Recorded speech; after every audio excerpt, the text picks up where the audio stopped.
ಲಕ್ಕುಂಡಿಯಲ್ಲಿ 3 ಹೆಡೆಯ ನಾಗರಕಲ್ಲು ಪತ್ತೆಯಾಗಿದೆ. ಕೋಟೆ ವೀರಭದ್ರೇಶ್ವರ ದೇಗುಲದ ಬಳಿ ಪತ್ತೆಯಾಗಿದೆ.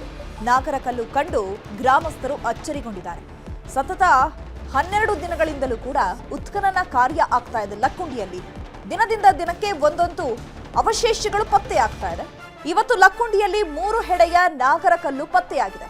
ಕೋಟೆ ವೀರಭದ್ರೇಶ್ವರ ದೇಗುಲದ ಬಳಿ ಪತ್ತೆಯಾಗಿದೆ. ಇದನ್ನು ನೋಡಿ ಗ್ರಾಮಸ್ಥರು ಅಚ್ಚರಿಗೊಂಡಿದ್ದಾರೆ. ಲಕ್ಕುಂಡಿಯಲ್ಲಿ 12 ದಿನದ ಉತ್ಖನನ ಕಾರ್ಯ ನಡೀತಾ ಇದ್ದು ಪ್ರತಿನಿತ್ಯ ಒಂದಿಲ್ಲೊಂದು ಪ್ರಾಚ್ಯಾವಶೇಷ ಗೋಚರ ಆಗ್ತಾ ಇದೆ. ದಿನದಿಂದ ದಿನಕ್ಕೆ ಕುತೂಹಲ ಕೆರಳಿಸ್ತಾ ಇದೆ ಈ ಉತ್ಖನನ ಕಾರ್ಯ. ದೃಶ್ಯದಲ್ಲಿ ನೋಡ್ತಾ ಇದ್ದೀರಾ 3 ಹೆಡೆಯ ನಾಗರಕಲ್ಲು ಈಗ ಪತ್ತೆ ಆಗಿರುವಂಥದ್ದು.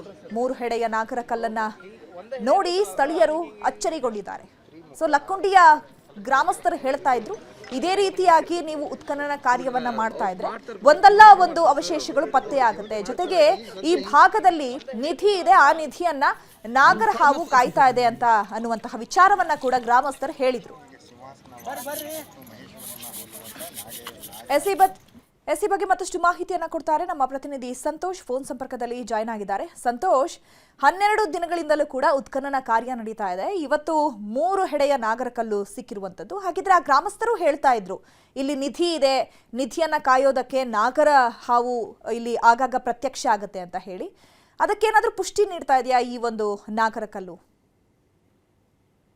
ಹೌದು ಚೈತ್ರ, ಏನು ಲಕ್ಕುಂಡಿಯಲ್ಲಿ ಕೂಡ ಕಳೆದ ಇವತ್ತೀಗ 12 ದಿನಗಳಿಂದ ಉತ್ಖನನ ಕಾರ್ಯ ಕೂಡ ಆರಂಭವಾಗ್ತದೆ. ಕೋಟೆ ವೀರಭದ್ರೇಶ್ವರ ದೇವಸ್ಥಾನದ ಮುಂಭಾಗದಲ್ಲಿ 10 ಮೀಟರ್ ಉದ್ದ 10 ಮೀಟರ್ ಅಗಲ ಸೇರಿದಂತೆ ಒಟ್ಟು 4 ಬ್ಲಾಕ್ ಗಳನ್ನ ಮಾಡಿಕೊಂಡು ಉತ್ಖನನ ಕಾರ್ಯವನ್ನ ಆರಂಭ ಮಾಡಿದ್ದಾರೆ. ಇವತ್ತು ಬಿ ಬ್ಲಾಕ್ ನಲ್ಲಿಯೂ ಸಹ ಒಂದು ನಾಗರ 3 ಹೆಡೆಯ ನಾಗರ ಒಂದು ಕಲ್ಲು ಕೂಡ ಪತ್ತೆಯಾಗಿರುವಂತದ್ದು. ಇದು ಕೂಡ ಶೇಷ ಆದಿತ್ಯನಾಥನ ಅಂತ ಹೇಳ್ತಿದ್ರು. ಆದ್ರೆ ಇದು ಒಂದ್ ಕಡೆ ಹೇಳ್ತಾ ಇದ್ರೆ ಗ್ರಾಮಸ್ಥರು ಕೂಡ ಇಲ್ಲಿ ನಿಧಿಯನ್ನ ಕಾಯುತ್ತೆ ಅನ್ನುವಂತ ಮಾತು. ಅಂದ್ರೆ ಇಲ್ಲಿ ಸಾಕಷ್ಟು ಸರ್ಪಗಳು ಓಡಾಡ್ತಾ ಇದಾವೆ. ಹೀಗಾಗಿ ಸರ್ಪಕಲ್ಲುಗಳು ಕೂಡ ಪ್ರತಿಯೊಂದು ಕಡೆನೂ ಅತಿ ಹೆಚ್ಚು ಲಕ್ಕುಂಡಿಯಲ್ಲಿ ಸರ್ಪಕಲ್ಲು ಕೂಡ ಸಿಗ್ತಾ ಇದಾವೆ. ಅಷ್ಟೇ ಅಲ್ಲಿ ಉತ್ಖನನ ಮಾಡತಕ್ಕಂತ ಸಂದರ್ಭದಲ್ಲಿ ಈಗ ಈ ಕೆಳಗೂ ಕೂಡ ಎರಡು ನಾಗರಕಲ್ಲುಗಳು ಪತ್ತೆಯಾಗಿದ್ದು ಅವು ಕೂಡ 1 ಹೆಡೆಯ ನಾಗರಕಲ್ಲುಗಳಾಗಿತ್ತು. ಆದ್ರೆ ಇವತ್ತು ಸಿಕ್ಕಿರುವಂತಹ ವಿಶೇಷವಾದಂತದ್ದು ಅಂದ್ರೆ ಇವತ್ತು 3 ಕಲ್ಲುಗಳು ಇರ್ತಕ್ಕಂಥ ಒಂದು ಆದಿಶೇಷನ ಒಂದು ಕಲ್ಲು ಪತ್ತೆಯಾಗಿರುವಂತದ್ದು. ಈ ಒಂದು ಕಲ್ಲು ಸಾಕಷ್ಟು ಈಗ ಗ್ರಾಮಸ್ಥರಲ್ಲಿ ಕೂಡ ಅಚ್ಚರಿಯನ್ನು ಮೂಡಿಸಿರುವಂತದ್ದು. ಯಾಕಂದ್ರೆ ಇಲ್ಲಿ 101 ಬಾವಿ, 101 ದೇವಸ್ಥಾನ, ಹೀಗೆ 10 ವಿಚಾರಗಳನ್ನು ಹೊಂದಿರತಕ್ಕಂಥದ್ದು. ಆದ್ರೆ ಇವತ್ತು ಇಲ್ಲಿ ನಾಗರಕಲ್ಲು ಏನ್ ಸಿಕ್ಕಿದೆ ಇದು ಕೂಡ 3 ಮುಖ ಇರ್ತಕ್ಕಂಥದ್ದು, 3 ಎಡೆ ಇರ್ತಕ್ಕಂಥ ನಾಗರಕಲ್ಲು ಸಿಕ್ಕಿದೆ. ಹೀಗಾಗಿ ಇಲ್ಲಿ ಸಾಕಷ್ಟು ನಿಧಿ ಇದೆ. ಯಾಕಂದ್ರೆ ಇಲ್ಲಿ ಲಕ್ಕುಂಡಿಯಲ್ಲಿ ಯಾಕಂದ್ರೆ ಹಿಂದೆ ಕೂಡ ಇಲ್ಲಿ ಹೊಯ್ಸಳರಾಗಿರ್ಬೋದು, ಕಲ್ಯಾಣ ಚಾಲುಕ್ಯರಾಗಿರ್ಬೋದು ಮತ್ತು ರಾಷ್ಟ್ರಕೂಟರ ಕಾಲದಲ್ಲಿ ಕೂಡ ಇಲ್ಲಿ ಟಂಕಸಾಲೆ ಇತ್ತು. ಇಲ್ಲಿ ಸಾಕಷ್ಟು ಚಿನ್ನ, ಆಭರಣ ಮತ್ತು ರತ್ನಗಳು ಕೂಡ ಇಲ್ಲಿ ಮಾರಾಟವಾಗ್ತಿತ್ತು. ಟಂಕಸಾಲೆಯಲ್ಲಿ ಕೂಡ ಸಾಕಷ್ಟು ಚಿನ್ನದ ನಾಣ್ಯಗಳು ಆಗಿರ್ಬೋದು, ಬೆಳ್ಳಿಯ ನಾಣ್ಯಗಳು ಸೇರಿದಂತೆ ಅನೇಕ ನಾಣ್ಯಗಳನ್ನು ಕೂಡ ಇಲ್ಲಿ ಮುದ್ರಣ ಮಾಡಲಾಗ್ತಿತ್ತು. ಹೀಗಾಗಿ ಇಲ್ಲಿ ಸಾಕಷ್ಟು ಸಿರಿ ಸಂಪತ್ತು ಕೂಡ ಇತ್ತು. ಅಷ್ಟೇ ಅಲ್ಲೇ ಪ್ರತಿಯೊಬ್ಬರ ಮನೆಯಲ್ಲೂ ಕೂಡ ಸಾಕಷ್ಟು ಚಿನ್ನದ ಒಡವೆ ವೈಡೂರ್ಯಗಳು ಕೂಡ ಇರ್ತಾ ಇತ್ತು. ಅಷ್ಟೊಂದು ಶ್ರೀಮಂತಿಕೆಯಿಂದ ಹೊಂದಿರತಕ್ಕಂಥ ಲಕ್ಕುಂಡಿ ಗ್ರಾಮದಲ್ಲಿ ಸಾಕಷ್ಟು ಸಂಪತ್ತಿದೆ. ಹೀಗಾಗಿ ಮತ್ತೆ ಈಗ ಪುಷ್ಟಿ ಕೊಡುವಂತೆ, ಯಾಕಂದ್ರೆ ಈ ಹಿಂದೆ ಕೂಡ ಇಲ್ಲಿ ಕೋಟೆ ವೀರಭದ್ರೇಶ್ವರ ದೇವಸ್ಥಾನ ಮುಂಭಾಗದಲ್ಲಿ ಉತ್ಖನನ ನಡೆದಂತ ಸಂದರ್ಭದಲ್ಲಿ 2 ನಾಗರಕಲ್ಲುಗಳು ಪತ್ತೆಯಾಗಿದ್ದು. ಆದ್ರೆ ಇವತ್ತು 12 ದಿನ ಉತ್ಖನನ ಕಾರ್ಯದಲ್ಲೂ ಕೂಡ ಇವತ್ತು ಮಧ್ಯಾಹ್ನದ ಹೊತ್ತಿಗೆ ಒಂದು 3 ಹೆಡೆಯ ನಾಗರ ಸರ್ಪ ಏನು ಸಿಕ್ತು. ಆಗ ಮತ್ತಷ್ಟು ಜನರು ಕೂಡ ಈಗ ಇಲ್ಲಿ ಸಾಕಷ್ಟು ನಿಧಿ ಇರಬಹುದೇನೋ ಅನ್ನುವಂತ ಸಾಕಷ್ಟು ಕುತೂಹಲದಿಂದ ಬಂದು ಜನರು ಸಹ ನೋಡ್ತಾ ಇದ್ದಾರೆ. ಯಾಕಂದ್ರೆ ಈ ಒಂದು ಉತ್ಖನನ ಏನ್ ನಡೀತಾ ಇದೆ, ಈ ಉತ್ಖನನ ನಡೆದಂತ ಸಂದರ್ಭದಲ್ಲಿ ಇಲ್ಲಿ ಅತಿ ಹೆಚ್ಚು ನಾಗರಕಲ್ಲುಗಳು ಸಿಗ್ತಾ ಇರೋದ್ರಿಂದ ಇಲ್ಲಿ ಏನೋ ನಿಧಿ ಇರ್ಬೋದು, ಅಥವಾ ಇಲ್ಲಿ ವಜ್ರ ವೈಡೂರ್ಯಗಳು ಕೂಡ ಇರ್ಬೋದು, ಅಥವಾ ಇಲ್ಲಿ ಪ್ರಾಚೀನ ಕಾಲದ ಒಂದು ಏನಾದ್ರು ಕೆಳಗೆ ದೇವಸ್ಥಾನ ಅಥವಾ ಇರ್ಬೋದು, ಇಲ್ಲಿ ಏನಾದ್ರು ಸಿಗ್ಬಹುದು ಅನ್ನೋದ್ರ ಜೊತೆ ಸಾಕಷ್ಟು ಕುತೂಹಲದಿಂದ ಜನರು ಸಹ ಬಂದು ನೋಡ್ತಾ ಇದ್ದಾರೆ ಚೈತ್ರ. ಅದು ಇನ್ನು ಉತ್ಖನನ ಕಾರ್ಯ ಕೂಡ ಈಗ ಮುಂದುವರೆದಿದೆ. ನಾಳೆ ಮತ್ತೆ ಉತ್ಖನನ ಕಾರ್ಯ 8 ಗಂಟೆಯಿಂದ ಮತ್ತೆ ಸಾಯಂಕಾಲ 5 ಗಂಟೆವರೆಗೆ ಉತ್ಖನನ ನಡೀತಾ ಇದೆ. ಇಲ್ಲಿ ಸಾಕಷ್ಟು ಕುತೂಹಲದಿಂದ ಇರತಕ್ಕಂಥದ್ದು ಮತ್ತು ಕೌತುಕ ಕೂಡ ಸಿಗ್ತಾ ಇದೆ Chaitra. Okay, thank you Santosh ತಮ್ಮೆಲ್ಲ ಡೀಟೇಲ್ಸ್ಗೆ.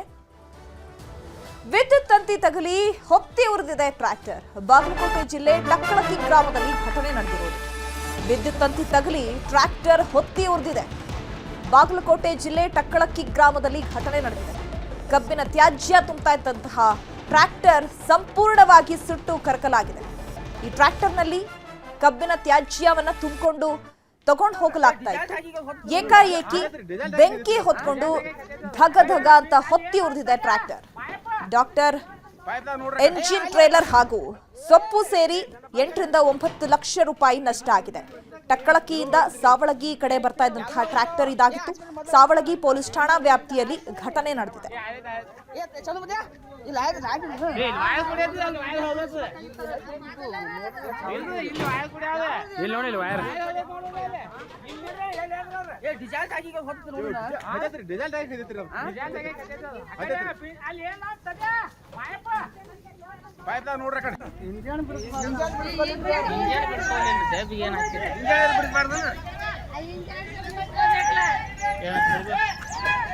ನೀಗಿಲ್ಲ ಅವ್ರು ಹೇಳ ಏನ್ ಮಾಡವ ಅದೇ ಕೆಲಸ